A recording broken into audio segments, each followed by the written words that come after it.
Mathematical method पहला chapter limit and continuity of function of two variable. अब तक हम लोग जितने फंक्शन पढ़ते थे वो सिंगल वेरिएबल के पढ़ रहे थे, ठीक। जैसे लिखा जाए y is equal to sine x, single variable. y depend करेगा इस पर x पर। आप x की वैल्यू को चेंज करोगे y की डिफरेंट वैल्यू मिलेगी। जैसे एग्जांपल के तौर पर x बराबर 0 रख दो तो y is equal to sine 0, मतलब आपको y कितना मिला 0। आप x is equal to pi by 3 रख दो तो y इज इक्वल टू आपको मिलेगा sine pi by 3। Sine pi by 3 का मतलब कितना 60 डिग्री। 60 डिग्री का मतलब वैल्यू कितनी √3/2। सोचो हम x को बदल रहे हैं तो y भी बदल रहा है। इसका मतलब x मेरा कैसा फंक्शन, x मेरा कैसा वेरिएबल इंडिपेंडेंट और y मेरा कैसा हुआ डिपेंडेंट हुआ। आज की तारीख में एक वेरिएबल y दूसरे वेरिएबल x पर डिपेंड है। यहाँ पर y सिंगल वेरिएबल का फंक्शन है, लेकिन अगर आपको कोई फंक्शन ऐसा मिले जैसे एग्जांपल के तौर पर z इज इक्वल टू लिख दे x² प्लस कितना y², या हम लिख दे z is equal to 2xy upon x² plus y², या हम कुछ और लिख दे z is equal to x to the power y। अब तुम गौर करो, अब की बार तुमको नजर कितने आए 3 वेरिएबल, जिसमें से एक वेरिएबल जो आपका z है वो x और y दोनों पर डिपेंड करता है। अगर हम y को चेंज करें तो भी ये बदलेगा, अगर x को चेंज करें तो भी ये बदलेगा। एग्जांपल के तौर पर जरा आप x is equal to 1 fix करो, x is equal to 1 fix कर दिया। अब y को बदलते हैं, इस वाले फंक्शन की बात कर रहे हैं। इसका मतलब z इज इक्वल टू कितना हुआ 1² प्लस कितना y²। अब y की डिफरेंट वैल्यू चुनो, z आपको बदलता हुआ मिलेगा। हम y इज इक्वल टू 1 ले रहे हैं तो z बराबर कितना मिलेगा 2 मिलेगा। y इज इक्वल टू 2 लो तो 2 गुना 4 1 5, z बराबर कितना मिला 5। अगर y इज इक्वल टू 3 ले 3 3 9 1 10, z बराबर कितना मिला 10। इसका मतलब आज की तारीख में y को बदलने पर z बदल रहा है। लेकिन अगर y और आपकी x इज इक्वल टू 1 को हटा दो, x इज इक्वल टू 1 हटा करके इसकी जगह कितना कर ले 2। अब उन्हीं y की वैल्यू के लिए फिर से आपको z की नई वैल्यू मिलनी चालू हो जाएगी कि नहीं। पिछली बार y इज इक्वल टू 1 लिए थे तो 1 प्लस y² करने पर 2 मिला था।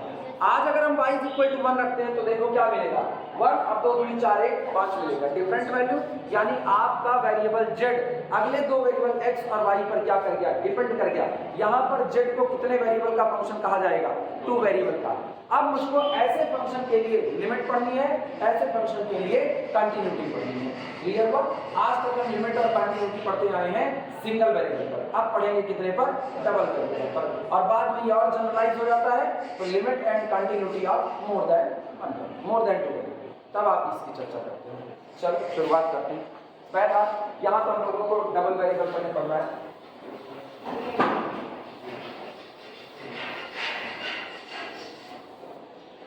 लिखना इसमें डबल स्टार करके लिखना,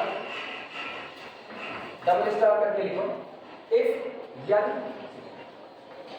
f be the function defined from a set of ordered pair xy such that x, y belong to the real number set R।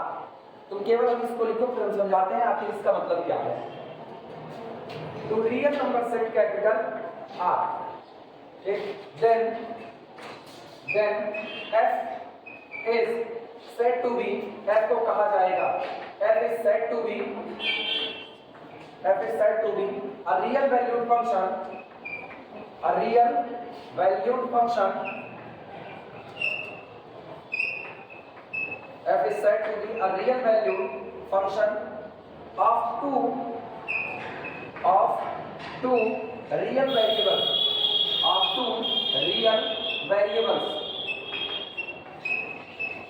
of two real variables। Note करो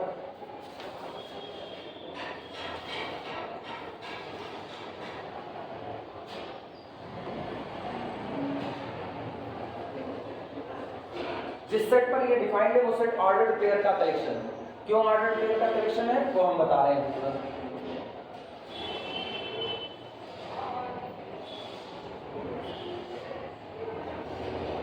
आपसे जितनी क्लासेस चलेंगी हर class पर हम attendance करेंगे, ठीक।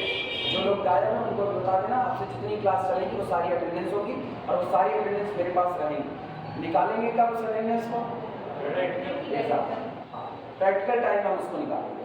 और कोई हल्के में अटेंडेंस को ले रहा हो तो मतलब ये भी उनसे कह देना जो भी लोग क्लास से गायब हो रहे हैं कि अगर वो अटेंडेंस को हल्के में ले रहे हैं तो वो ले लें। यहाँ एक नोटिस निकले हुए 75% की अटेंडेंस कंपलसरी है, मिली तो होगी ना, तो उसी नोटिस के आधार पर वो अटेंडेंस कर रहे हैं। और अब वो अटेंडेंस बड़ी मायने रखेगी। अब ये तुम लोग जानो कि तुम लोग अटेंडेंस कैसे देते हो, जो गायब है वो कैसे देते हैं और तुम लोग जो आ रहे हो वो कैसे देते हो।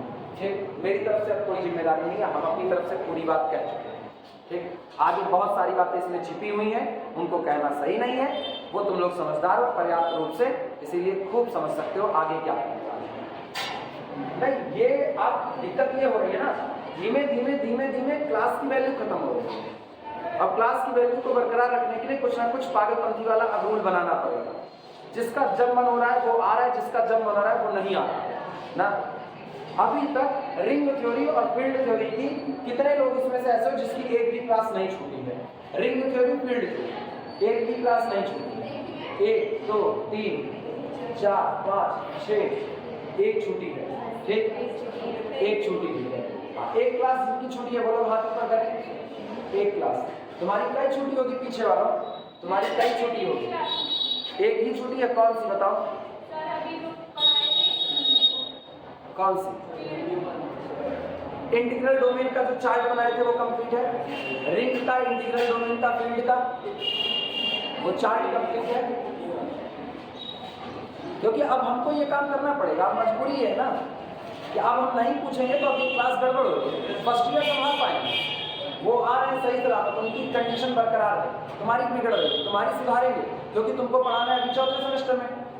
चौथे सेमेस्टर में तुमको पता चल रहा है अभी इतने आ रहे हो, चौथे सेमेस्टर में तो एकदम गायब हो जाओगे। चौथे सेमेस्टर में पता चलेगा क्लास है, टाप करके चले गए, हाँ ये क्लास है, अभी है क्लास तो बची है, लड़के चले गए, क्लास बची है, फिर ये सीखना पड़ेगा। सुनो कहा क्या गया, यहाँ पर जैसे हमने लिखा z is equal to x square plus y square upon 2xy। साफ सुथरा पता है कि z डिपेंड करता है दो वेरिएबल x पर और किस पर, y पर। लेकिन तुम एक चीज गौर करो, अगर z की वैल्यू चाहिए तो z की वैल्यू पाने के लिए मुझको दो क्वांटिटी उठानी पड़ेगी, एक x और दूसरा कौन, y। और ऐसी क्वांटिटी कहाँ मिलती है? ऑर्डर पेयर के पर, यानी ये हमको एक प्लेन में मिलती है। एक प्लेन के पॉइंट को उठाओ तो इसी चीज को कहा गया है, अगर आपका फंक्शन है ऐसा फंक्शन है जो ऑर्डर पेयर x y पर काम करता है, मतलब x पर भी और y पर भी। अगर आपको f की वैल्यू चाहिए तो आपको x पर भी डिपेंड होना है और y पर भी डिपेंड होना है। और कहां से कहां मैपिंग है? x और y कैसे हैं? रियल, तो आप रियल का ऑर्डर पेयर उठाओ 2, 3। इस पर हम फंक्शन f को ऑपरेट करा रहे हैं। फंक्शन ऐसा लिखा है, ये सामने फंक्शन लिखा है, देखो function of x, y is equal to this. बोलो वैल्यू क्या देगा? f operated on 2, 3, value will be 2 की पावर 2 प्लस 3 की power 2 divided by 2 into 2 into कितना, 3। वैल्यू मिलेगी कि नहीं? मेरा फंक्शन f किस पर काम कर रहा है? ऑर्डर पेयर पर काम कर रहा है। जब तक उसको x और y दोनों नहीं मिलेंगे तब तक वो दो वेरिएबल का फंक्शन नहीं बन सकता। इसीलिए कहा गया if our function have defined from the collection of ordered pair x, y to the real number set capital R। चूंकि अभी हम रियल की बात कर रहे हैं इसलिए हम लोग केवल और केवल रियल पढ़ेंगे। अदरवाइज कॉम्प्लेक्स की दुनिया में भी इवन हर कॉम्प्लेक्स नंबर दो वेरिएबल पर डिपेंड करता है। z बराबर क्या लिखते हो? x प्लस आयोटा y, तो x पर भी डिपेंड करेगा और y पर भी। लेकिन अभी हम रियल पढ़ेंगे। Then our function f is said to be, function f कहा जाएगा said to be a real valued function, क्योंकि आपको जो लास्ट में वैल्यू मिलेगी वो कैसी मिलेगी? Real. f is said to be real valued function of two real variable, यानी x और y दोनों को हमने कैसा वेरिएबल माना है? रियल वेरिएबल माना है। क्लियर है? r को लिख करके बगल में ये डमी खींच देते हैं, ये स्टैंडर्ड नोटेशन होता है रियल नंबर के सेट का। क्लियर हुआ? तो जब भी आपका फंक्शन दो वेरिएबल x और y पर डिपेंड करेगा, आपका फंक्शन कितने वेरिएबल का कहा जाएगा? 2 वेरिएबल का फंक्शन कहा जाएगा। क्लियर है ये बातें?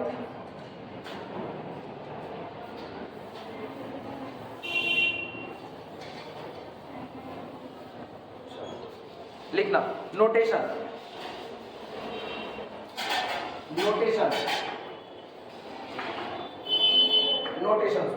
ठीक।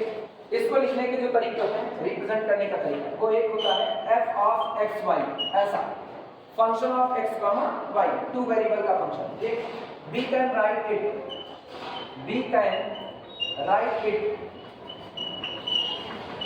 वी कैन राइट इट, हम इसको लिख सकते हैं as z is equal to function of x comma y।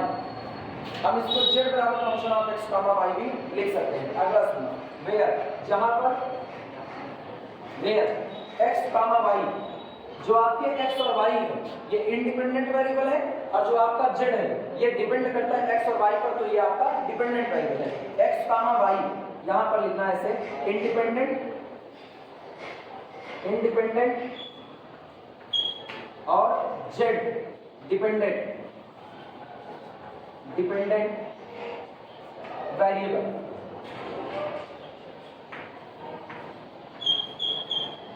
where x comma y independent variables and z dependent variable।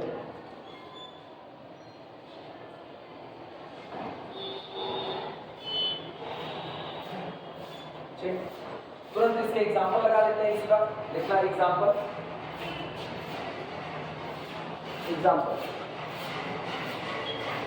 पहला example, z is equal to sine x plus Y.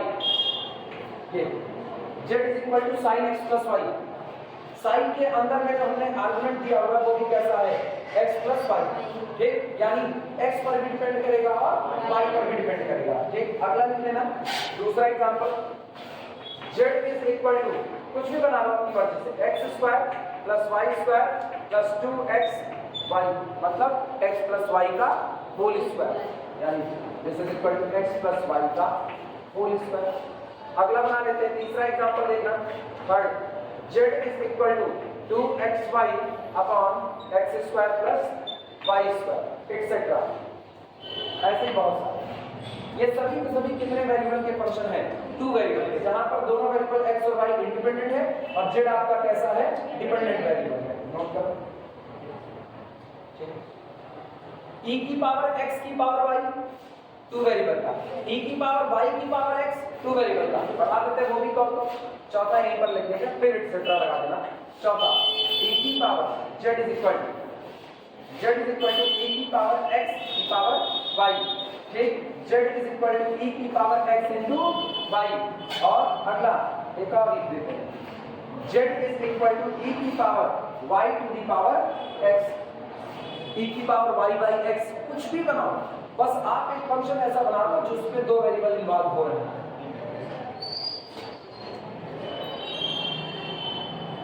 अब बारी आती है इंपॉर्टेंट हेडिंग है neighbourhood of a point, किसी point का neighbourhood.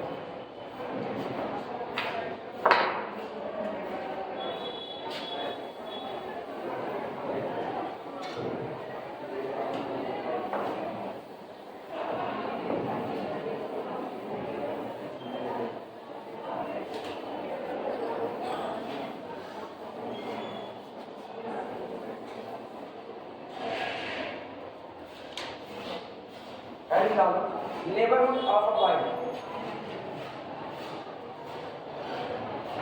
neighborhood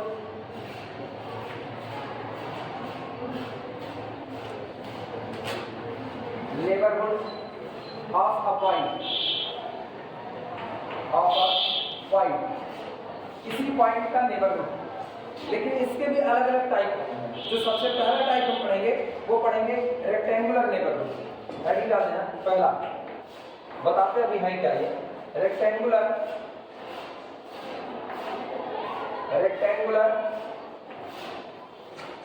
neighbourhood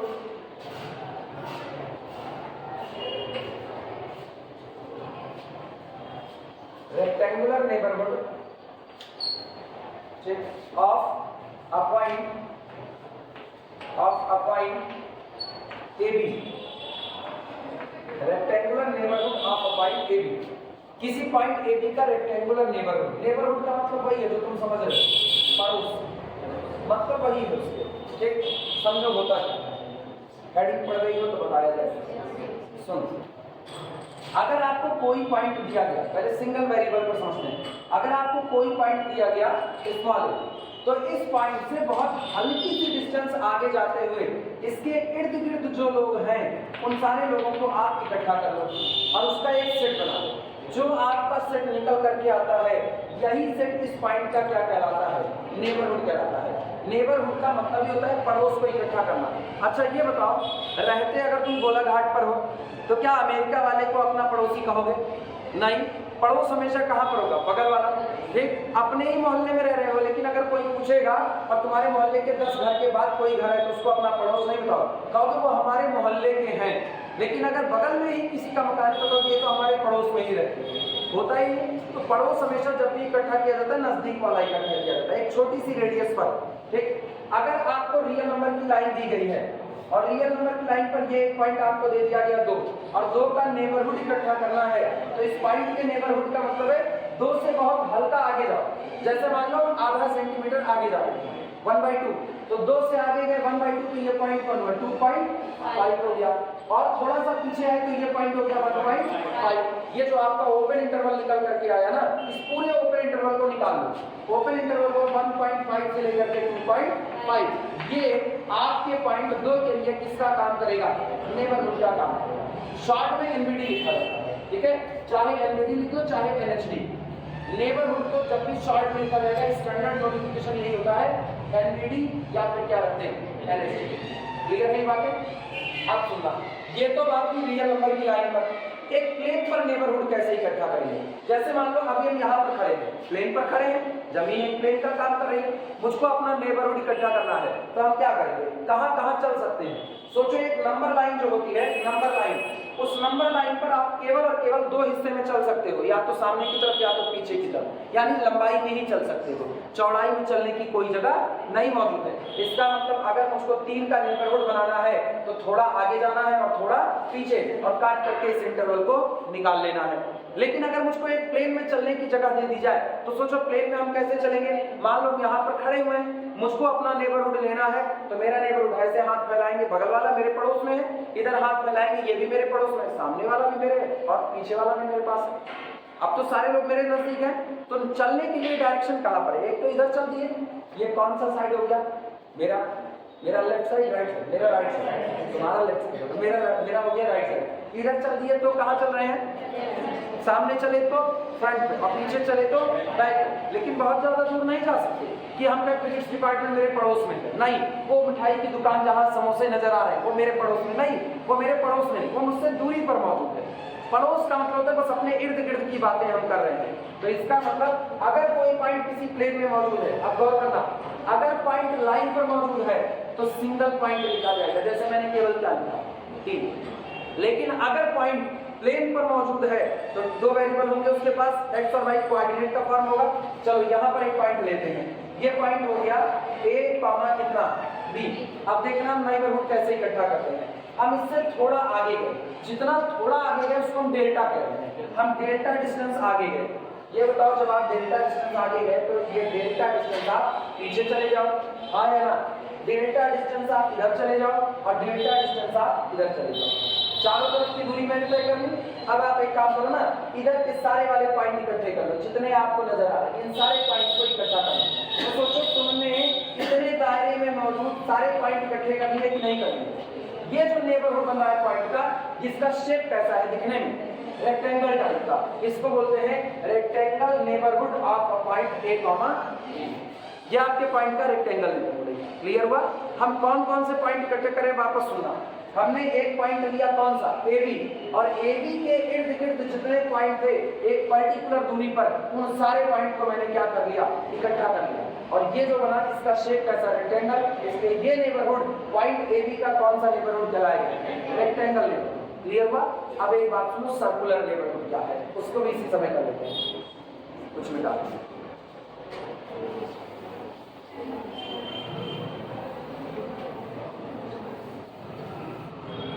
circular neighbourhood सुना, इसी प्लेन का मैंने एक पॉइंट ले लिया AB।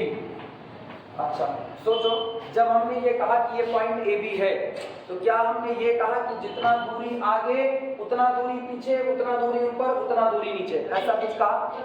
नहीं, मैंने कहा बस खाली तय कर लो, एक दूरी तय करनी है, तो इसीलिए इसका शेप कैसा आ गया? रेक्टेंगल आ गया। लेकिन अब सुनो, इसमें हम शर्त लगा रहे हैं, इस पॉइंट के इर्द गिर्द के वो सारे पॉइंट इकट्ठे कर लो जिससे एक फिक्स दूरी पर हमेशा बने रहते हैं, इससे हमेशा एक फिक्स दूरी पर बने रहे। अब सोचो हम यहाँ से एक डिस्टेंस चल दिए डेल्टा, रेडियस कितनी हो गई डेल्टा, डेल्टा डिस्टेंस पर मौजूद सारे पॉइंट और उसके अंदर वाले सारे पॉइंट इकट्ठे कर लिए। हाँ या ना? तो जब आपने सारे इकट्ठे कर लिए, अब जैसे कि यहाँ तक कोई पॉइंट चुनते हैं, यहाँ का पॉइंट, तो ये पॉइंट अगर x, y है तो x, y की सेंटर से दूरी रेडियस से कम होगी कि नहीं होगी? रेडियस से कम। इधर अगर x, y पॉइंट लेते तो इसकी सेंटर से दूरी रेडियस डेल्टा से कम होगी कि नहीं होगी? यानी वो सारे पॉइंट इकट्ठे करें जो एक बिहेव को सेटिस्फाई कर रहे। कौन सा? ऐसा कि distance under root x minus A का whole square plus x minus B का होल स्क्वायर लेस देन और इक्वल टू रेडियस। समझ पाए क्या किए हम? सेंटर कौन है? AB। सेंटर कौन? AB। जनरल पॉइंट कौन? x, y। क्या मैंने दो पॉइंट के बीच की डिस्टेंस निकाली है कि नहीं? और ये डिस्टेंस हम कह रहे हैं कि ये डिस्टेंस लेस देन और इक्वल टू कितना रहे? डेल्टा। इसका मतलब आप सर्किल के अंदर में ही मौजूद हो, बाहर नहीं गए हो। ऐसे जो पॉइंट हैं उनको आप इकट्ठा कर लो, यानी collection of all the point x, y such that, जो इस तरह से हैं कि distance between x, y and centre x minus a का whole square plus x minus b का whole square is less than और इक्वल टू रेडियस डेल्टा। ऐसे पॉइंट पे इकट्ठा कर लो तो आपको जो नेबरहुड मिलेगा वो कैसा नेबरहुड होगा? सर्कुलर नेबरहुड होगा। क्लियर है ये बात है? अब एक और सुनो, अभी सब लिखा है, एक भी छूटेगा नहीं, सब लिखा है। पहले सुनो, ये तो हो गया रेक्टेंगुलर नेबरहुड। जब आपको चलने में, केवल आपको चलने के लिए कहा गया, इर्द गिर्द चल लो, कोई रोक नहीं लगाई कि बस इतनी दूरी के अंदर का ही होना है, तो आप इधर चलिए। चलो हम यहाँ पर खड़े, यहाँ से 2 सेंटीमीटर इधर चलिए, 2 सेंटीमीटर। अब 2 सेंटीमीटर पीछे चल लिए तो आमने सामने कितना चले? 2। बगल में चल दिए 4 सेंटीमीटर, उधर चल दिए 4 सेंटीमीटर। अब 4 सेंटीमीटर 4 सेंटीमीटर, सेंटर से ये दोनों दूरी ले लो और सामने का दो, पीछे का दो, ये ले लो। अब पूरे को ऐसे घेरा मारते हुए बंद कर दो। ये आपका कैसा नेबरहुड है? Rectangular neighbourhood. क्लियर हुआ? अब हाथ ऐसे फैला दिए और हाथ ऐसे फैला करके इसको घुमा, बस इतने दायरे में जितने पॉइंट आ रहे हैं उन सबको हम इकट्ठा कर रहे हैं। वो मेरा कौन सा नेबरहुड बन रहा है? सर्कुलर नेबरहुड बन रहा है। क्लियर हुआ? अच्छा, अब सुनो, आप जिस घर में रह रहे हो उस घर के इर्द गिर्द आपका पड़ोस है कि नहीं है? ठीक, क्या कभी ऐसा होता है कि कहीं जाना हो तो अपने पड़ोसी को भेज देते हो? अपना जाते हो? अपना तो नहीं, मतलब ये भी नहीं होता कि आप अपना घर छोड़ करके, अपना घर छोड़ करके तुम जा रहे हो, पूरा घर तो उठा के लेके कहीं नहीं जाते हो। अगर आप अपने नेबरहुड में से केवल और केवल उस पॉइंट को डिलीट कर दीजिए जिस पॉइंट का आपने नेबरहुड इकट्ठा किया। केवल किसको डिलीट करना है? उस पॉइंट को जिसका आपने नेबरहुड इकट्ठा किया, यानी सेंटर को ही डिलीट कर दो। सेंटर को डिलीट करने के बाद अब जो बच रहा है ये उसी पॉइंट AB का डिलीटेड नेबरहुड कहा जाता है। 3 बातें हुई, पहला कौन सा? रेक्टेंगुलर, दूसरा कौन सा? सर्कुलर। अब हम कह रहे हैं जिस पॉइंट का नेबरहुड आपने इकट्ठा किया उसी पॉइंट पर रिमूव कर दो, बाकी सारे रहेंगे लेकिन उसी पॉइंट को, सेंटर को ही हटा दो। अब जो नेबरहुड बना ये क्या कहलाएगा? Deleted neighbourhood of the point AB कहलाएगा। क्लियर है ये बातें? चलिए लिखा जाए।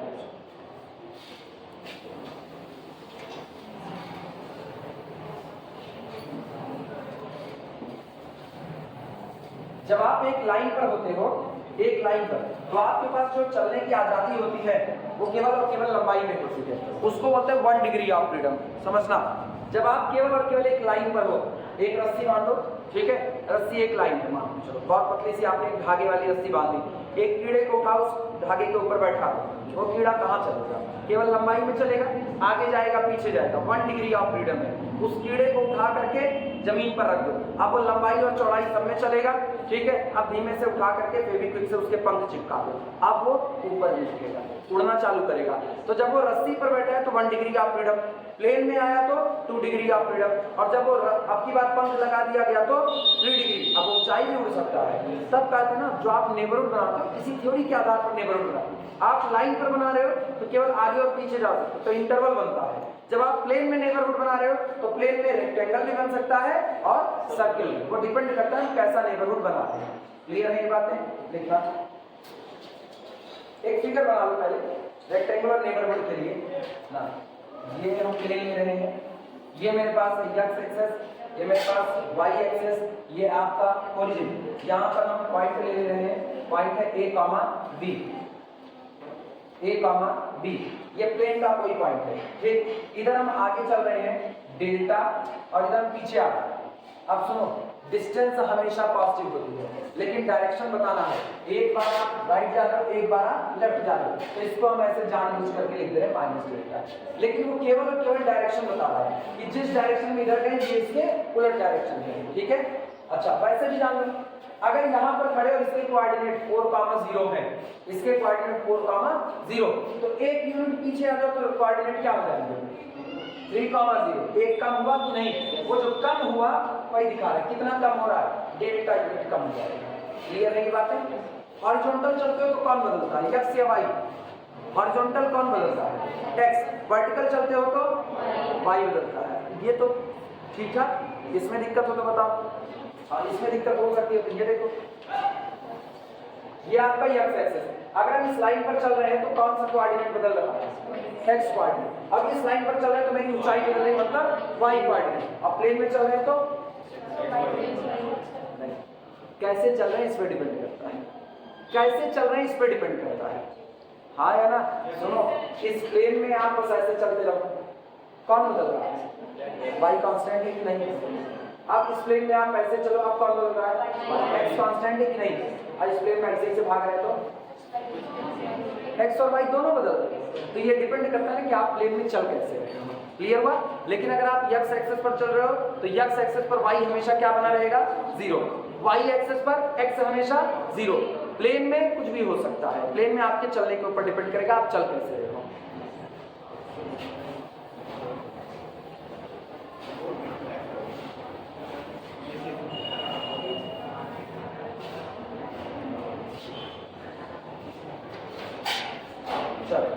डेल्टा के डेल्टा चेंज में होगा, ठीक है। अच्छा, अब ये चलो एक बार आप इधर चल रहे हैं, डेल्टा डिस्टेंस ऊपर की तरफ और इधर डेल्टा डिस्टेंस नीचे की तरफ, माइनस डेल्टा। अब इनको आपस में मिला, इसके अंदर के सारे पॉइंट इकट्ठे कर लिए जाएंगे। ये ऐसे एक रेक्टेंगल बना लेना, तुमको स्क्वायर टाइप का लग रहा हो लेकिन है वो रेक्टेंगल, ठीक। या अगर इसको रेक्टेंगल ही दिखाना है, सुनो रेक्टेंगल ही दिखाना है तो इसको कर दो डेल्टा 1, ठीक है। ये हो जाएगा माइनस डेल्टा 1। ऊपर चल दो कितना, डेल्टा 2, और नीचे चल दो कितना, माइनस डेल्टा 2। क्लियर हुआ? अलग अलग डिस्टेंस ट्रेवल कर रहे हैं, आमने सामने डेल्टा 1 चल रहे हैं, ऊपर नीचे डेल्टा 2 चल रहे हैं। अब डिफरेंट, जिस दिन डेल्टा 1 बराबर डेल्टा 2 हो जाएगा उस दिन स्क्वायर हो जाएगा, और जिस दिन दोनों बराबर नहीं होंगे उस दिन रेक्टेंगल बना रहेगा। ये फिगर बनाओ, ठीक। कोई मुझको ये वाला पॉइंट बताएगा, ये वाला पॉइंट कौन होगा, और ये वाला पॉइंट, ये पॉइंट और ये पॉइंट। सोच करके जवाब दो, बड़े आराम से जवाब दे सकते हो। ये वाला पॉइंट केवल कौन बदल रहा है, एक्स बदल रहा है। आप डेल्टा 1 आगे जा रहे हो तो इस पॉइंट के लिए एक्स कोऑर्डिनेट जो होगा a plus delta 1, y coordinate आपका फिक्स रहेगा कितना। क्लियर हुआ?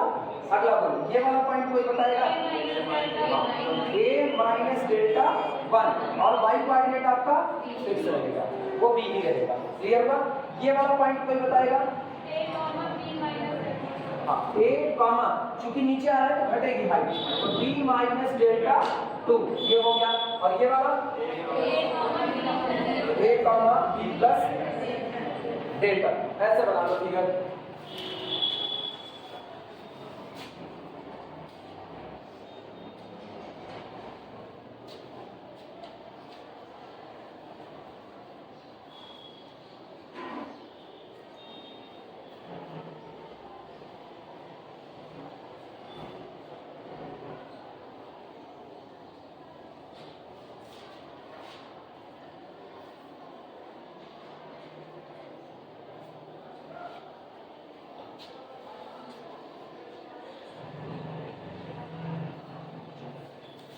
फिगर बना लो, फिर आगे चलते हैं। इसमें कुछ प्रॉब्लम नहीं चल रहा है।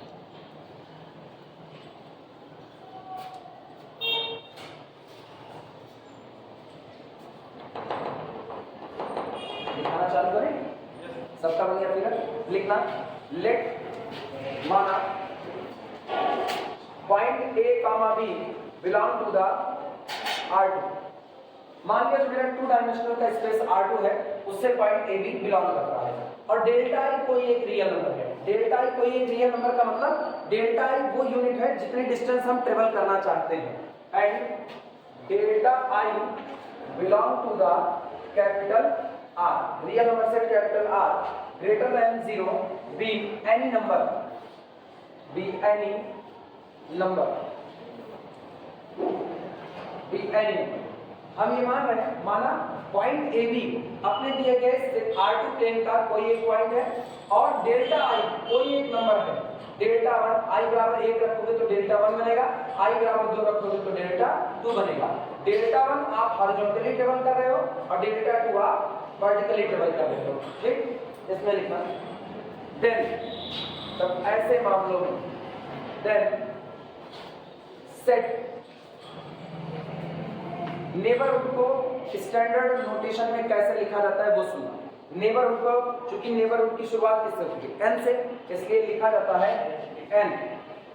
देख NH नहीं, वो तो उसका पूरा नेबरहुड, किसी पॉइंट के नेबरहुड को कैसे रिप्रेजेंट करेंगे, किसी पॉइंट का नेबरहुड उन सारे बिंदुओं का कलेक्शन होता है, उन सारे पॉइंट का कलेक्शन होता है जो उसके इर्द गिर्द फैले हुए हैं और आप उनको किसी रूल के थ्रू उठा रहे हो। तो नेबरहुड को लिखने का तरीका है n A, B, पढ़ा जाएगा neighborhood of the point A B. It is the collection of, ध्यान से सुनना, it is the collection of all the point x y, ये उन सारे पॉइंट एक्स वाई का कलेक्शन होता है जो किस तरह से होते हैं, जो शर्त को मान रहे थे। शर्त कौन सी, सच दैट पहली बात x, y ये लोग रियल नंबर होते हैं क्योंकि आप रियल प्लेन की बात कर रहे हो, ये रियल नंबर होंगे। एंड और इसके साथ ही साथ जो आपके x होंगे वो less than or equal to होंगे। दिमाग लगाओ, जब आप यहाँ का x चुनोगे, कहीं का भी x चुनो, यहाँ का x, यहाँ का, यहाँ का, यहाँ का, किसी का भी x कोऑर्डिनेट मैक्सिमम कितने तक ट्रेवल करेगा, उसके बाहर तो नहीं जा सकता। हम कहते हैं तुम यहाँ का पॉइंट चुनो, गौर करो यहाँ के पॉइंट से परपेंडिकुलर ड्रा करो x एक्सिस पर, क्या a प्लस डेल्टा 1 से पहले आया कि नहीं आया, नहीं समझ पाए इस बात को, कई लोगों का दिमाग गया।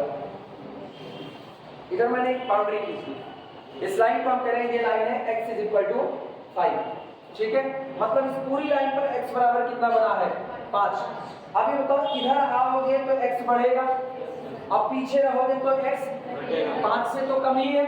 अगर हम यहाँ का पॉइंट चुनते हैं, यहाँ का पॉइंट, तो इसका y कोऑर्डिनेट चाहे जो हो, लेकिन x कोऑर्डिनेट के लिए एक बात गारंटी है कि वो 5 से कम होगा, हाँ या ना।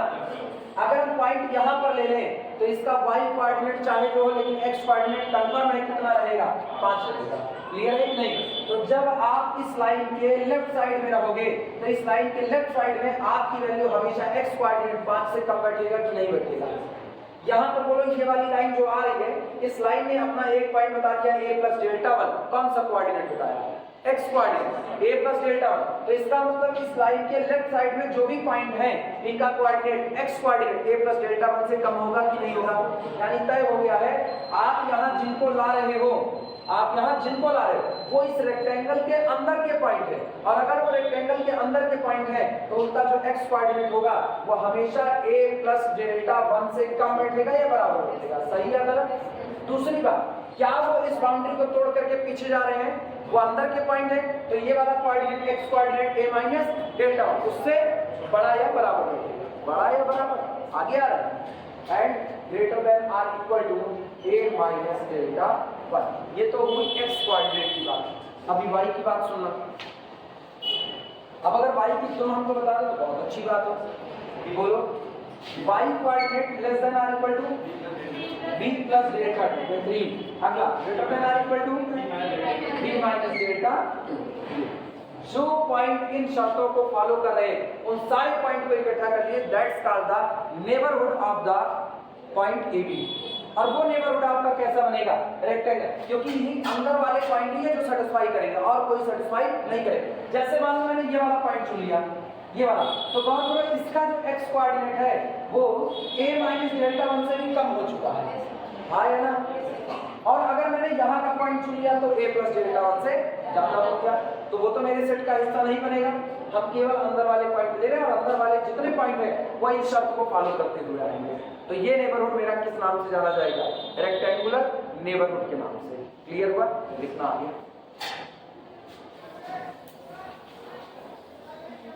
लिखना।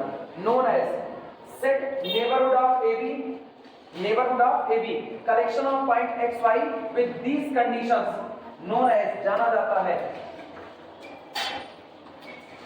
known as ये जो कलेक्शन है ये जाना जाता है known as rectangular neighborhood।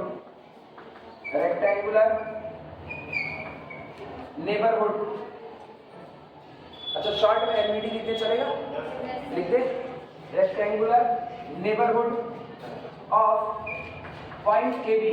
ये पॉइंट ए बी का रेक्टेंगुलर नेबरहुड होगा, फुल स्टॉप।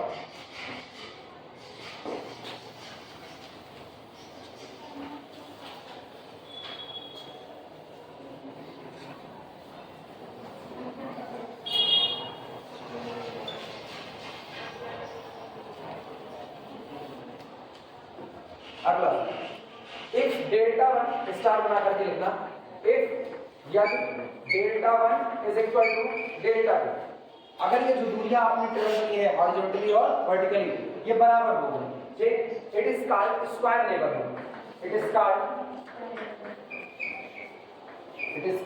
स्क्वायर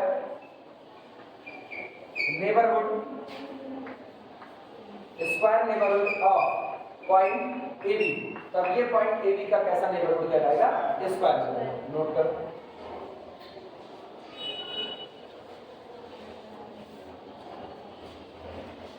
इसके बाद अगली हेडिंग पड़ेगी circular neighbourhood of a point. अगली हेडिंग सर्कुलर नेबरहुड। दूसरा circular neighbourhood of a point, किसी पॉइंट का सर्कुलर नेबरहुड।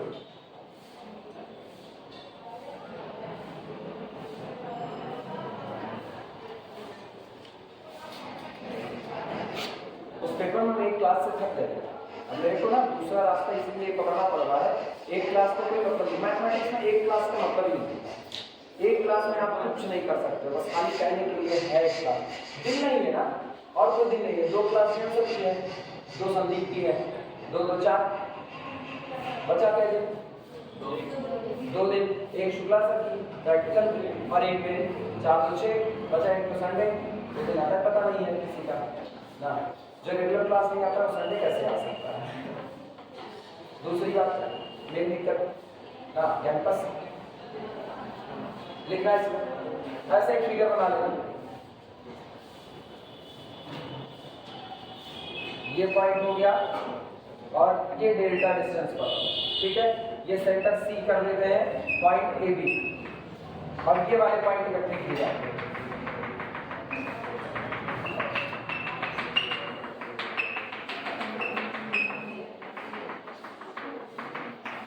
अच्छा दूरी को मॉड से दिखाते हैं, ये बात पता है? दूरी को मॉड से दिखाते हैं। जैसे अगर मुझको कहना हो कि डिस्टेंस बिटवीन 2 पॉइंट, तो हम लिख सकते हैं mod of xy minus ab, लिख सकते हैं xy माइनस ab का मॉड। पता है xy माइनस ab का मतलब होता है डिफरेंस बिटवीन दीस 2 पॉइंट, इन दोनों पॉइंट के बीच का डिफरेंस, और किसी 2 पॉइंट के बीच का जो डिफरेंस होता है वही तो दूरी होती है। हम यहाँ खड़े, सामने वाला वहां खड़ा है, हम दोनों के बीच में जितना कोऑर्डिनेट का डिफरेंस है वही हमारे बीच की डिस्टेंस बताएगा। चूंकि डिस्टेंस नेगेटिव नहीं होती, हमेशा पॉजिटिव होती है, इसलिए क्या बैठा दिया, नेगेटिव आएगा भी तो क्या कंसीडर करेंगे? पॉजिटिव। क्लियर है ये बातें? आप सोच करके बताओ, जब मुझको सर्कुलर नेबरहुड बनाना है तो सर्कुलर नेबरहुड बनाने का मतलब है जिस पॉइंट का नेबरहुड आपको इकट्ठा करना है, आप उसके चारों तरफ किस में चलना पड़ेगा? एक सर्किल में चलना पड़ेगा। और सर्किल के अंदर चलने पे कंडीशन क्या क्या बनती है वो सुनो। जब आप सर्किल के सर्कमफ्रेंस पर चल रहे हो तो सेंटर से आपकी दूरी हमेशा रेडियस के बराबर बैठेगी, सही या गलत? ठीक है। जब आप सर्किल के अंदर में चल रहे हो तो सेंटर से आपकी दूरी हमेशा रेडियस से कम बैठेगी, सही या गलत? तो इसका मतलब क्या हुआ? अगर मुझको इसका सर्कुलर नेबरहुड बनाना है तो मुझको कैसे लिखेंगे? इतना जब लिखाएंगे तब मुझको neighborhood of the point A B is the collection of point x, y। ये उन पॉइंट का कलेक्शन होगा जो कैसे होंगे? Such that the distance between point xy and our centre a, b either less than delta और equal to delta. या तो आप सर्कमफ्रेंस पे पढ़े हो और या तो आप इसके अंदर में नेबरहुड बनाना है ना, तो नेबरहुड बनाने में बाउंड्री डिलीट कर दें, डिलीट कर दें तो इसका मतलब ये है कितना डिलीट कर आया ना, लिखा जा सकता है। तो जो हम अंडर रूट में लिखे थे वो आप इस तरीके से भी लिख सकते हैं। क्लियर हुई बात है? लिखना इसको। अरे ये काम है हमको बनाना पड़ेगा यार। अब की बार वो थाली बन गई जो किराने से दबी हुई होगी। गाँव वाले जब छोटे बच्चे होते हैं ना, गाँव के छोटे बच्चे क्या होगा, फाइट क्या होगा, अच्छा सेंटर। छोटे बच्चों को खाना वाना दिया जाता है, खा वा लेते हैं तो थोड़ी देर उनको मजे बड़ा सूझता है, तो क्या करते हैं हाथ धुल लेते हैं और उसका उसमें टठिया में खड़े हैं, उसको टठिया बोलते हैं, टाठी। सुने नहीं सुने? नहीं भूले गए। थाली यहाँ पर कहा जाता है, ठीक है, उसका थोड़ा सा अशुद्ध बात है, उसको टाठी कहा जाता है। कई लोग नहीं सुनेंगे सीबीएसई बोर्ड वाले पक्का नहीं सुनेंगे। सीबीएसई बोर्ड वाले का अलग ही दुख है। क्या तुम भी नहीं सुने हो? तुम यार बोर्ड का नाम खराब कर रहे हो, बोर्ड का नाम खराब कर रहे हो। और लिखना सर्कुलर नेबरहुड, सर्कुलर नेबरहुड पता है जो बहुत विशुद्ध सीबीएसई बोर्ड होता है, आप विशुद्ध सीबीएसई बोर्ड मतलब एकदम नाक की सीध वाला सीबीएसई बोर्ड, वो इधर उधर मोहल्ले वल्ले मतलब ही नहीं रखता है। उसको अगर को ना 98 और 54 बेचारा जन्म नहीं करेगा ये क्या होता है, वो ये भी नहीं जानता है, बल्कि वो 50। हाँ तुमको हम नहीं कह रहे, हम कह रहे हैं नाक की सीध वाले सीबीएसई बोर्ड, तुम नाक की सीध कौन सा। उसके बाद 50 पैसे का मतलब क्या कीजिए, चवन्नी गड़बड़ाई तुरंत है ना 25 पैसे चवन्नी, 50 पैसे अठन्नी, ठीक है। एक आना किसको बोलते हैं, रुक जा, एक आना किसको बोलते हैं, रुपये का चौथा हिस्सा है। 4 आना किसको बोलते हैं, रुक जाना 2 मिनट, 4 आना किसको बोलते हैं, किसको, 40 पैसे को 4 आना, सोच लो बच्ची, 25 पैसे को 4 आना बोलते हैं, चवन्नी उसी को 4 आना बोलते हैं। रुपये में 16 आना होता है, 4 चौक 16, 1 रुपये में 4 चवन्नी होती है। हाँ किसका बच्ची, ये चले ना चले, ये गणित में सबसे बेसिक में पढ़ाया जाता है। पैमाना, मिली, सेंटी, डेका, हेक्टा, ये सब कुछ उसमें पढ़ाया जाता है, बाकायदा लड़कों को रटाया जाता है ना। आपके जो धारिता के पैमाने होते हैं वो आपको याद होने चाहिए। अब कई लोग पैमाना नहीं समझते हैं ना, कई लोग पैमाने नहीं समझते पैमाना क्या होता है। तो इसीलिए कहा जाता है ना, जब आप पढ़ो एक भाषा दूसरे के साथ गायब नहीं होनी चाहिए। सीबीएसई बोर्ड में मुझको एक खामी ये नजर आती है कि वो इंग्लिश, यूपी बोर्ड में भी खामी है। यूपी बोर्ड में बस ये है कि किताबें अपने आप को थोड़ा सा बचाती हैं, वो क्या करती हैं, चीजों को लिख के आगे उसकी इंग्लिश लिख देती है। क्लास टीचर के ऊपर बड़ा कुछ डिपेंड करता है। इसलिए कहते हैं ना, ये तुम लोगों की गलती नहीं है कि ये लड़कों की गलती है, ना यूपी बोर्ड वालों की गलती है। ये दिक्कत क्लास में पढ़ाने वाले टीचर्स की, उसकी बड़ी जिम्मेदारियां बनती हैं। सर्वांग समता एक चैप्टर आता है बाकायदा, सर्वांग समता। अब है क्या ये, वो सर्वांग समता, सर्वांग सम त्रिभुज, कॉन्ग्रुएंसी बोलते हैं इंग्लिश में, कॉन्ग्रुएंसी, ठीक है। अब तुम सोचो तुमने कॉन्ग्रुएंसी पढ़ ली और तुमसे कोई ऐसे हिंदी में सर्वांग समता पूछ लिया, तुमको नहीं पता तो आप नहीं बता सकते हो, सीधी सी बात है भाई। हमने सुना ही नहीं कभी, हम जानते ही नहीं कभी ना। गहना वासे करो, डेफिनेट का मतलब क्या, मैथ वाले डेफिनेट का मतलब क्या, रुक जाओ, डेफिनेट का मतलब बताओ। डेफिनेट इंटीग्रल पढ़ी हो ना, निश्चित समाकलन जो होना तय, उसमें यही तो पूछता है, कहता है डेफिनेट का मतलब, अब नाम क्या रखे, डेफिनेट रखे। अब डेफिनेट का कोई मतलब तो होता होगा, उसको मतलब नहीं पता डेफिनेट का। डेफिनेट का मतलब जिसको टाला नहीं जा सकता, जिसका होना निश्चित है, इसीलिए उसका नाम दिया गया निश्चित समाकलन, डेफिनेट इंटीग्रल। उसमें लिमिट फिक्स है, ए से लेकर के कहां तक, बी तक फिक्स है, उतने में ही आप करोगे। इंटीग्रेट अनिश्चित, आप इंटीग्रेट करो, लिमिट आप चेंज कर दो, मामला खत्म उसका। अनिश्चित समाकलन, ये व्यावहारिक ज्ञान की चीजें हैं जो रियलिटी में आपको दोनों लैंग्वेज में पढ़ाई जानी चाहिए। ये बहुत बेसिक जरूरत है कि आपको यूपी बोर्ड की भी जरूरत है, सीबीएसई की भी, कि आपको ये बहुत बेसिक के तौर पर मिलना चाहिए। भाषा ज्ञान जितना होता है, अगर आपको किसी भाषा का ज्ञान है, ये मान के चलो, अगर आप किसी भी फील्ड में बहुत बेहतर करना चाहते हो तो आपको उसके अलावा कुछ और नॉलेज भी होना चाहिए जिसका आप वहां पर यूज कर सको। एक टीचर के लिए बड़ा जरूरी होता है वो नॉवेल जरूर पढ़े, किसी भी सब्जेक्ट का टीचर हो नॉवेल जरूर पढ़े। अगर आप नॉवेल पढ़ते हो अपनी टीचिंग करने के दौरान, उस नॉवेल में लिखी गई छोटी छोटी बातों का आप यूज करके अपने एग्जाम्पल को और ज्यादा इंटरेस्टिंग बना सकते हो। बहुत कुछ डिपेंड करता है। मैथ में रियल एनालिसिस है, मैथ में अलजेब्रा है। रियल एनालिसिस तो ऐसा पेपर है ना, शादी विवाह होता है, ये लिमिट कंटिन्यूटी चलता है, ये लिमिट कंटिन्यूटी शादी वादी होती ना, उसमें न जाने कितने इधर उधर मंडप में ऐसे एग्जाम्पल बिखरे पड़े होते हैं जो लिमिट कंटिन्यूटी में आप इस्तेमाल कर सकते हो। व्यावहारिक पक्ष को मैथ में ला करके उसके बाद मैथ को समझाना मैथ को इंटरेस्टिंग बना देता है। लेकिन तुम खाली मैथ में आओ आओ बकते रहो बस खाली, तो आओ आओ बकने से मैथ इंटरेस्टिंग नहीं हो सकती है। और किसी भी सब्जेक्ट का जानकार होने के लिए उसमें इंटरेस्ट पैदा करना पड़ता है। अगर आप उसके जानकार बनना चाहते हो तो इंटरेस्ट बनाओ। खाली 2 दूना 4 रट लिया तो इससे काम नहीं चल सकता है, क्योंकि 2 दूना 4 आप खाली रटा सकते हो, समझा नहीं सकते हो। बड़ा फर्क होता है इस सब चीज़ों का। तो वो दिक्कत ना, वो हम कहते हैं खाली सीबीएसई बोर्ड यूपी बोर्ड, वो दिक्कत सबकी है। वो दिक्कत एक्चुअल में यहाँ जो खड़े होते हैं ना उनकी है, और किसी की नहीं। जो खड़े होते हैं उनको ये डिलीवर करना है। आपसे ज्यादा उनकी जिम्मेदारियां बनती है कि आपको मिल जाएगी, तुमसे ज्यादा मेरी जिम्मेदारी बनती है कि हम तुमको दे के आ रहे हैं ना। ये अंतर होता है, तो इसलिए तो क्लास बनती है। कहते हैं class is the well defined collection of object. ये वेल डिफाइंड कलेक्शन होता है, कौन आएगा और कौन नहीं आएगा एकदम स्पष्ट। There is no ambiguity between the inclusion and exclusion. आपको ना इधर बिल्कुल सोच नहीं है कौन आएगा कौन जाएगा, तय है कौन आएगा कौन जाएगा। फटाफट बताओ। इस क्लास में कोई भी पहले सेमेस्टर वाला बैठ नहीं सकता, बैठ गया बुलेटिनिया आ जाएगी, उसको नहीं बैठ सकता। यहाँ केवल 3rd सेमेस्टर वालों का ही राज चलेगा और कोई नहीं आ सकता यहाँ पर। और 3rd सेमेस्टर में भी किसका? मैथ का। वेल डिफाइंड है, कोई फर्क नहीं है। लिखना a circular NVD, a circular NVD of point AB जो कहां से आ रहे हैं 2 डायमेंशनल स्पेस R2 से। R2 is collection of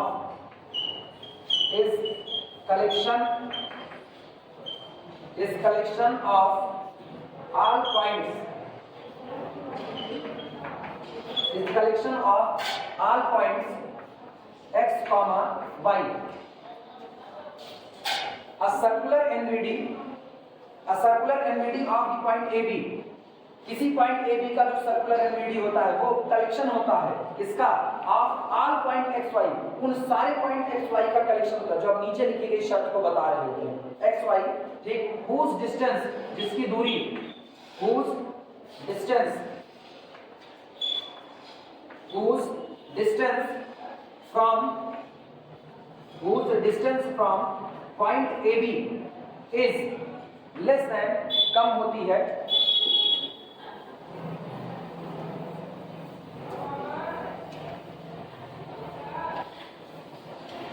whose distance from point AB is less than ठीक, some given delta greater than 0। किसी दिए गए नंबर डेल्टा से हमेशा कैसी होती है? कम होती है।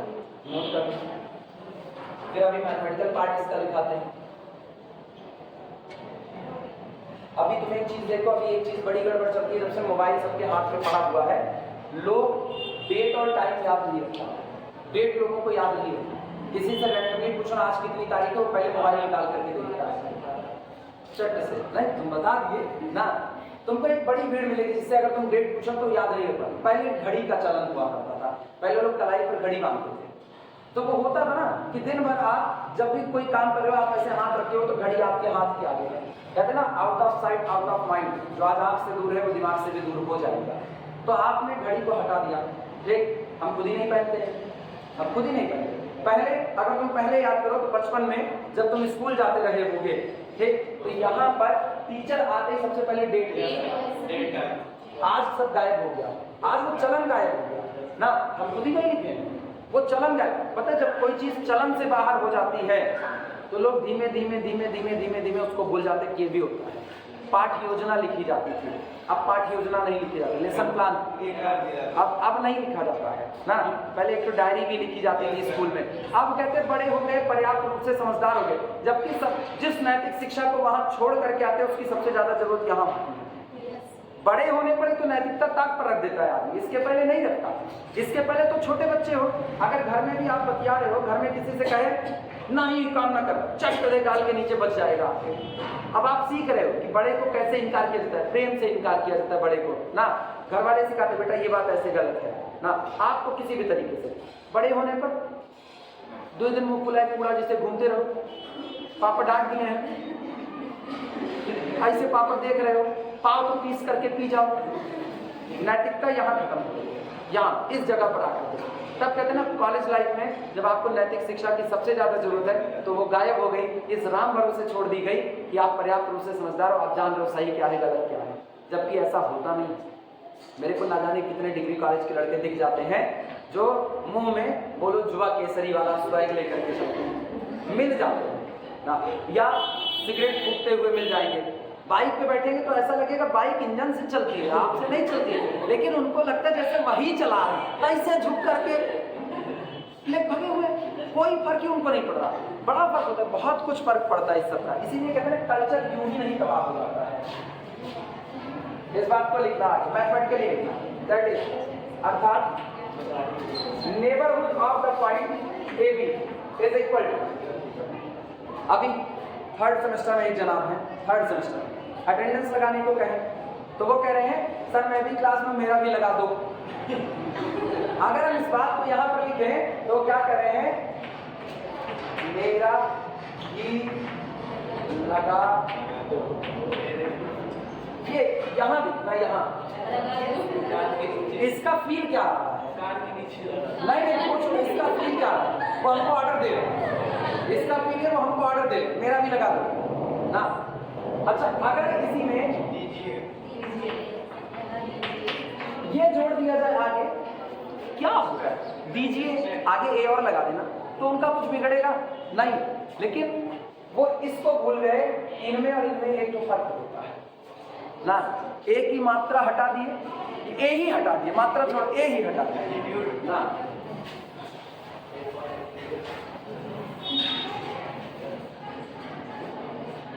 N of A B. अब या तो चले हम बैठ करके उनको नैतिक शिक्षा सिखाएं, देख भैया अच्छा मेरी आदत नहीं कहने लगी ना, ओके मेरा भी लगा दीजिए, हम अटेंडेंस नहीं लगाएंगे। ऑर्डर दिए ना तो नहीं लगाए, लेकिन हम उनसे ये भी नहीं कि तुमने गलत किया, क्योंकि मुझको पता है ना तुम्हारी वो भाषा सुधरने वाली नहीं है, हम कह देंगे तुम यहाँ पर मान जाओगे। उसके बाद दूसरा, अगर मुंहतोड़ी कर दिए, 3rd ईयर में मुंहतोड़ी कर दिए तो हमको तुम्हारा मुंह तोड़ना पड़ेगा, वो भी बुरा होगा मेरी तरफ से। Collection of the point x y such that the distance between center AB, ऐसे लिखना, distance between center AB and point XY less than कितना होना चाहिए, ऐसे पॉइंट का collection. Circular neighbourhood is the collection of those points whose distance from the center always less than radius delta। Radius से हमेशा कैसी बैठेगी, कम लगेगी, नोट करो। अब दूसरा तरीका वो अंडर रूट में लिखने वाला है, अगर चाहो तो अंडर रूट वाला भी लिख सकते हो, लिखना हम करके दिखा रहे हैं। और आपका circular neighbourhood of the point A B is the collection of point X comma Y such that under root X minus A का whole square plus Y minus B का होल स्क्वायर। ये जो डिस्टेंस आई है less than radius कितनी नजर आई, delta. 2 तरीके लिखने के, आप चाहे जिससे लिख सकते हो। क्लियर हुआ? कंफ्यूज मत होना, जो नीचे वाला है वही ऊपर वाली बात है।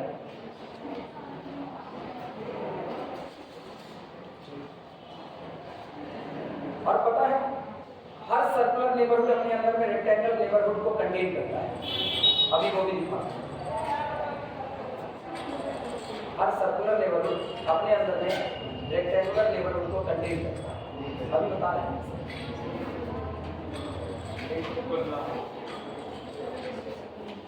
और हर सर्कुलर, सुनो, और हर रेक्टेंगुलर नेबरहुड अपने अंदर में सर्कुलर नेबरहुड को कंटेन करता है। दोनों एक दूसरे को अपने अंदर में कंटेन करते हैं। पता है एक पॉइंट के 1-2 नेबरहुड नहीं होते, एक पॉइंट के इनफाइनाइट नेबरहुड होते हैं। एक पॉइंट, रियल लाइफ की बात नहीं करें, मैथमेटिक्स की बात कर रहे हैं। मैथमेटिक्स में एक पॉइंट के एक दो नहीं बल्कि कितने इनफाइनाइट नेबरहुड होते हैं। कैसे होते हैं वो सुनो, ये बताया जाए।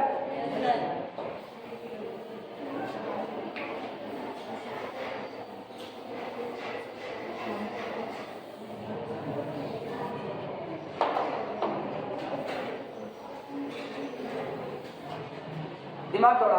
सबसे पहले लाइन पर सिखा रहे हैं कि लाइन पर भी एक पॉइंट के इनफाइनाइट नेबरहुड है। ये एक लाइन है, या मैंने एक पॉइंट चुन लिया, मान लीजिए पॉइंट कौन है ए, तो इससे थोड़ा आगे बढ़ गए ए प्लस डेल्टा, थोड़ा पीछे आ गए ए माइनस डेल्टा। बोलो क्या ओपन इंटरवल ए माइनस डेल्टा से ए प्लस डेल्टा, इन सारे पॉइंट को इकट्ठा कर लो, ये लोग ए के लिए नेबरहुड का काम कर रहे हैं। क्लियर हुआ? अब सुनो, ये बताओ ए एक रियल नंबर, ध्यान देना, ए एक real number, A plus delta दूसरा रियल नंबर, दोनों डिफरेंट है, और दो डिफरेंट रियल नंबर के बीच में कुल कितने real number? Infinite number. Clear हुआ? तो हम क्या करते हैं, इस डिस्टेंस को आधा कर देते हैं लोग। अगला नेबरहुड फिर तैयार हो गया कि नहीं? ये कौन है? ये है A plus delta by 2, A minus delta by आधा डिस्टेंस कर दिया। अब की बात सुनना, ए एक real number, A plus delta by 2 ये अगला रियल नंबर आए ना। या छोड़ो, जो आपकी डेल्टा डिस्टेंस थी उसका थर्ड पार्ट ले लो, डेल्टा बाई 3 अगला हो गया कि नहीं? फिर अब यहाँ पर पॉइंट बैठा है, सोचो इस पॉइंट के इधर इधर डेल्टा है, हम इस पर से कट करते जाते हैं। कितनी बार कट कर सकते हैं? इनफाइनाइट बार, और हर बार आपको एक नया नेबरहुड मिल रहा है कि नहीं मिल रहा है? तो इसका मतलब किसी एक ही पॉइंट के कितने नेबरहुड होते हैं? Infinite neighbourhood. कोई दिक्कत इसमें किसी को? हाँ बोलो, कोई कुछ कहा क्या? कोई कंफ्यूजन? बोलो। अच्छा बाहर से आवाज है।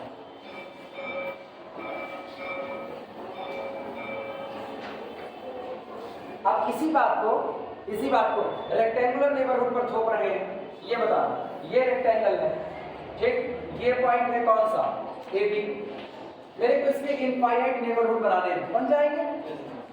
यहां से कट कर दो, यहां से कट कर दो, बस। बाकी ऊपर वाले को मत कट करो, उसको पड़ा रहने दो। हम उसको नहीं भी काटेंगे तब भी मेरा काम चल जाएगा। बोलो, ये बाउंड्री डिलीट, ये डिलीट। अंदर वाला फिर से क्या ए बी का नेबरहुड है कि नहीं है? Rectangular neighbourhood. आप थोड़ा और कट कर दो, थोड़ा और कट। अभी भी कैसा? इनफाइनाइट। तुमको ये लग रहा होगा काटते काटते एक दिन ए बी तक पहुंच जाएंगे। तुम पूरी जिंदगी ये काम करते हो, तुम ए बी तक नहीं पहुंच सकते हो। रियल लाइफ में अगर हम चाहें तो हम इस दीवार तक पहुंच जाएंगे, मैथमेटिकली हम इस दीवार तक कभी नहीं पहुंचेंगे। मैथ में इसीलिए कहा जाता है, जब हम तुमसे कभी भी पूछे ना समझ आए पूरा, तो कभी मत कहना कि पूरा समझ आए। मैथ में पूरा कभी समझ आ ही नहीं। मैथ में पूरी चीजें होती नहीं, मैथ हमेशा आध्यात्मिक काम करता है। सुनो कैसे, ये पॉइंट है 0, ये पॉइंट है 1, अब मुझको उसके नजदीक पहुंचना है, 0 के नजदीक पहुंचना है। पहले हम चले आए, आधे डिस्टेंस कूद गए, 1/2, ठीक है। अगला चल दिए 1/3, अगला चल दिए 1/4, चलते रहो 1/100, 1/200, 1/400, 1/1000, 1/2000। क्या 0 के नजदीक जा रहे हो? हाँ, 0 के नजदीक जा रहे हो। 0 पहुंचोगे कब वो बताओ मुझको, 0 पहुंचोगे कब? ये है limit n approaches to infinity 1/10। Tendency है, टेंडेंसी। यहाँ क्या लिखा है? लिमिट। लिमिट का मतलब होता है टेंडेंसी, आपका बिहेवियर क्या है 0 की तरफ जाने का। कब? जितना n बढ़ता जाएगा, टेंडेंसी सुनना, जितना n बढ़ता जाएगा उतना ये क्वांटिटी छोटी होती जाएगी कि नहीं?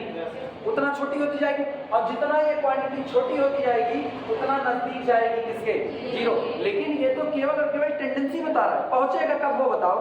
वो तो नहीं पता ना, वो आपको नहीं पता, अनडिफाइंड नहीं, वो पता ही नहीं मुझको, इनडिटरमिनेट, वो हम नहीं कह पा रहे कब पहुंचेंगे, निश्चित नहीं है। बस हाँ ये पता है n को बढ़ाते जाओ अप्रोच करो कहाँ? इन्फिनिटी। n अप्रोच करेगा इन्फिनिटी, 1/n अप्रोच करेगा 0। कोई फिक्स पॉइंट नहीं है, जिस फिक्स पॉइंट को रखते ही आपके 2 लोग पहुंच गए 0 पर। 1/2000 रखोगे तो उसके जस्ट बाद में कौन तैयार खड़ा है पता नहीं, लेकिन थोड़ा आगे 1/2001 तैयार खड़ा है, उसके और आगे 1/2 लाख तैयार खड़ा है, तो उसके और आगे 1/10 लाख तैयार खड़ा है, वो भी तो पॉइंट है। तो आप कब पहुंच जाओगे ये गारंटी नहीं है। हाँ टेंडेंसी है, n approaches to infinity. Clear हुआ? तो जब हम ये कटिंग कर रहे हैं ना, तो हम इन दोनों के बीच में कई पॉइंट छोड़ दे रहे हैं, इन पॉइंट उधर भी तो कटिंग कर सकते हैं। तो आप कभी भी इसके ए बी के नजदीक तक पहुंचने की कोशिश कर सकते हो, एग्जैक्ट ए बी नहीं पहुंच सकते हो। आई बात समझ में? चले आगे।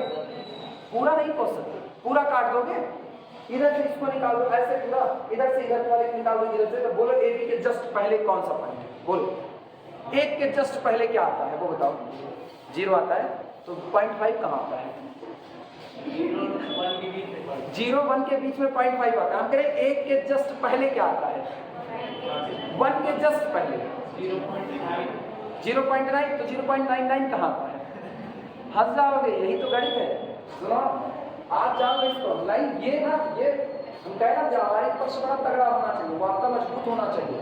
ये समझ है, ये मेरे पास 0 है, ये मेरे पास कौन है? 1। हम 1 के नजदीक जा रहे हैं, 1 के नजदीक जा रहे हैं, तो यहाँ पर पहुंच गए 0.9 पर, लेकिन मुझको पता है इससे बहुत आगे जाने पर 0.99 भी होगा, और इससे आगे जाने पर 0.999 होगा, इससे आगे जाने पर ये कभी खत्म होगा? कभी खत्म होगा ना। आप 1 के और नजदीक पहुंच रहे हो, लेकिन 1 तक नहीं पहुंच रहे, तो आप ये नहीं बता सकते हो 1 के जस्ट पहले कौन है, ये आप नहीं बता सकते। हाँ, आप एक बात कह सकते हो, 1 के जस्ट पहले जो भी रहा होगा वो इरेशनल रहा होगा, क्योंकि 1 कैसा नंबर है? रेशनल नंबर है। क्लियर हुआ कि नहीं हुआ? ठीक, अब कभी मत कहना 1 के जस्ट पहले। हाँ, ये अगर हम पूछे 1 के जस्ट पहले का इंटीजर बताओ, तो क्या बताओगे? 0, क्योंकि 0 और 1 के बीच में और कोई इंटीजर आने वाला नहीं है।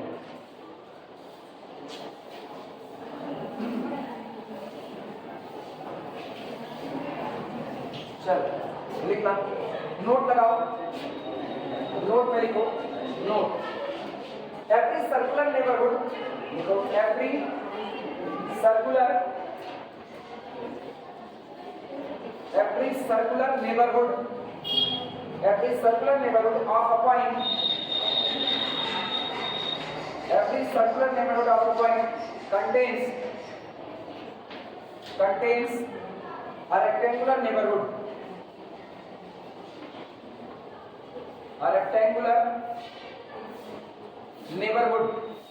and vice versa, इसका उल्टा and vice versa,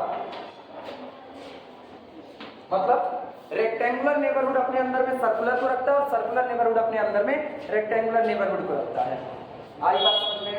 सुनो, ये रेक्टेंगुलर नेबरहुड है, आया ना, ये मैंने सेंटर ले लिया AB, लो इसके अंदर में मैंने एक सर्कल ड्रॉ कर दिया, तो रेक्टेंगुलर ने अपने अंदर में किसको रखा? सर्कुलर। अब गौर करना, सर्कुलर अपने अंदर में रेक्टेंगुलर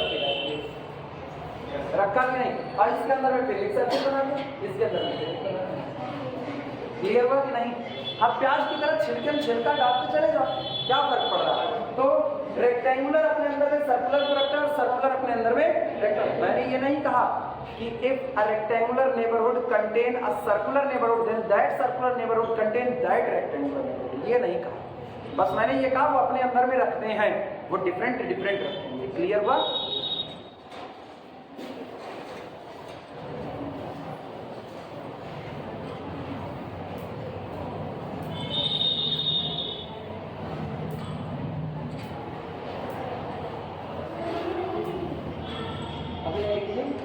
को नहीं, चलो बोल रहे हैं, बोले देखना, every circular neighbourhood of a point contains a rectangular neighbourhood and vice versa, इसका उल्टा। अगली हेडिंग है deleted neighbourhood of a point. Heading डालो, डिलीटेड नेबरहुड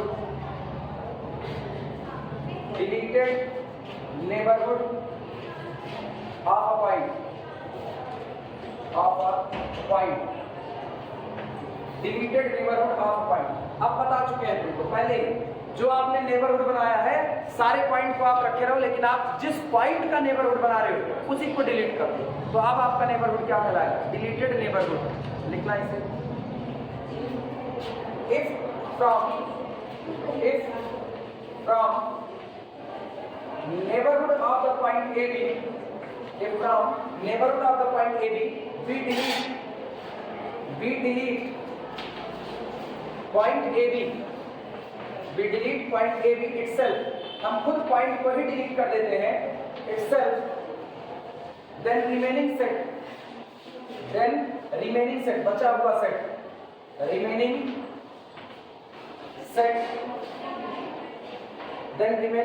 is called, कहा जाता है remaining set is called a deleted neighborhood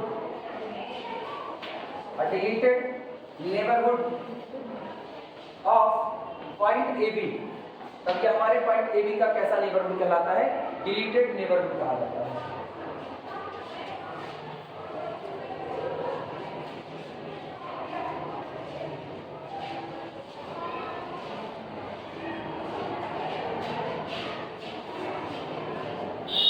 अब इसके बाद लिमिट की बात आती है।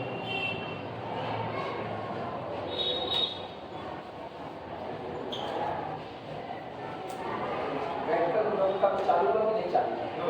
वो रेगुलर वाला इधर थर्ड सेमेस्टर का फिजिक्स केमिस्ट्री का नहीं, तुम लोग एग्जाम वाला समझ रहे हो, तुम एग्जाम का नहीं, जो क्लास हाँ कब से है?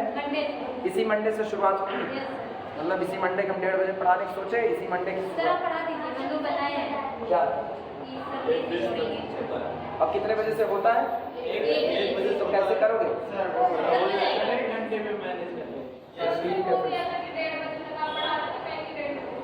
अरे तब ठीक है, तब हम 1:30 बजे तक पढ़ाएंगे ना, तब अपनी क्लास रन कर जाएगी।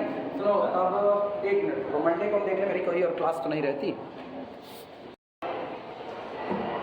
तुम रेगुलर क्लास आई हो या फिर आज गलती से फंस गई हो? आज गलती से फंस गई ना, वो पता रहता है ना। रेगुलर क्लास आने वाले और गलती से फंस जाने वालों के बीच में एक फर्क होता है। जो रेगुलर आते हैं उनको पता है अभी कॉपी बंद करने का कोई मतलब नहीं है, और जो गलती से फंस जाते हैं उनको पता है अब तो 1 बज के बंद करो जरा। तो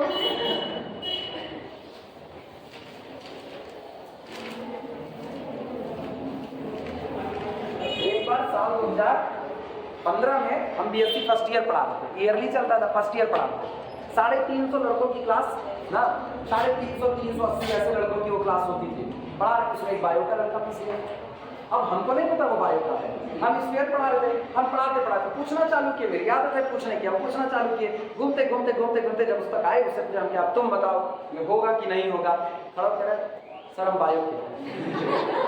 और ये कब हुआ? ये घटना में जब क्लास 1 घंटा बीत चुकी थी, 20 मिनट की क्लास बची हुई, तब हम कहे यार तुम्हारे चरण कहाँ है, क्योंकि 1 घंटा तो मैथ झेल लिए, ये बड़ी बात है, और सनके नहीं, और ऊपर से ना मेरे को धोखा किस बात का, जब हम कुछ लिखते तो आगे ही तो बैठा हुआ था, सिर रहा था। और मेरे को लगे यार बड़ा तगड़ा है आज तो ये, तो इतने लड़कों के बीच में ये होता है, ठीक है आ रहा होगा पीछे बैठा होगा, आज आगे बैठ गया है। लेकिन ये था कि हाँ इसको हम पहली बार देख रहे हैं। लेकिन जब मुझसे पूछे ना बायो का, हमको तो यार ये बताओ तुम ऐसे हो, ऐसे क्या ना, कह रहे नहीं सर वो तो हम कहें आपको पता ना चले इसलिए।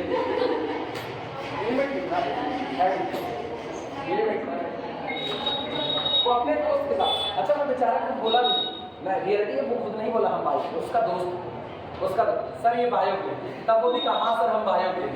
अब क्या अच्छा तुम्हारे दोस्त ना होते तो तुम्हारे मुंह में दही जमा था। लिमिट मेथड क्या है? सुनो, जब आपका फंक्शन 2 वेरिएबल का होता है, सिंगल वेरिएबल का होगा तो लिमिट का एक ही तरीका है मेरे पास, ठीक है? सिंगल वेरिएबल का y = फंक्शन ऑफ x है तो कोई दिक्कत नहीं, लिमिट अप्लाई करेंगे तो limit x approaches to a function f of x ऐसा करेंगे।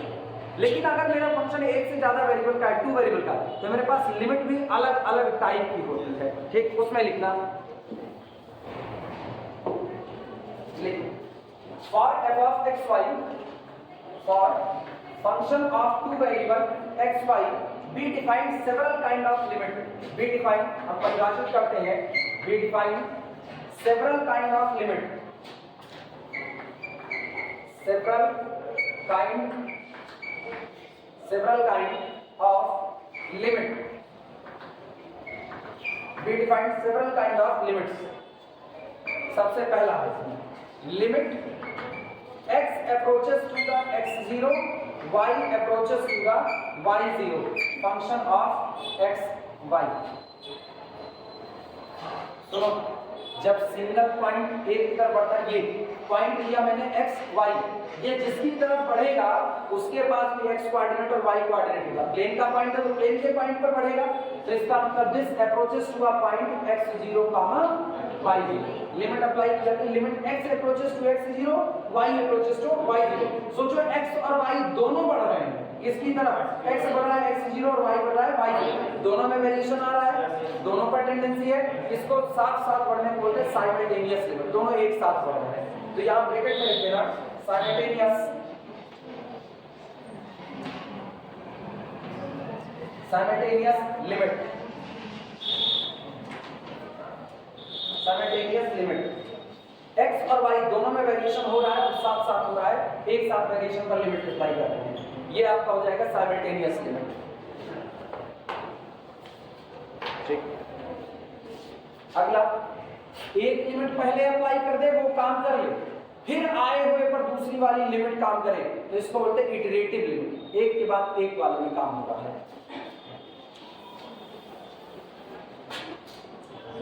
Limit x approaches to x0, limit y approaches to y0, function of xy। ये पहले किसका, पहली लिमिट अप्लाई की y approaches to y0, ये काम हो गया, ये लिमिट आ गई, आई हुई लिमिट पर अप्लाई किया x approaches to x0। और दूसरा, पहले आप x की लिमिट अप्लाई कर दो, limit y approaches to y0, limit x approaches to x0, function of xy। ठीक, ये जो लिमिट आती है इसको बोलते हैं iterative limit, iterative limit, iterative.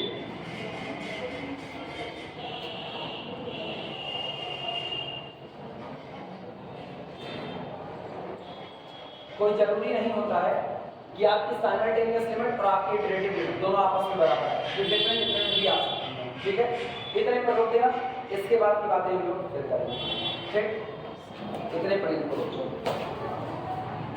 Attendance मेरे को दे दो।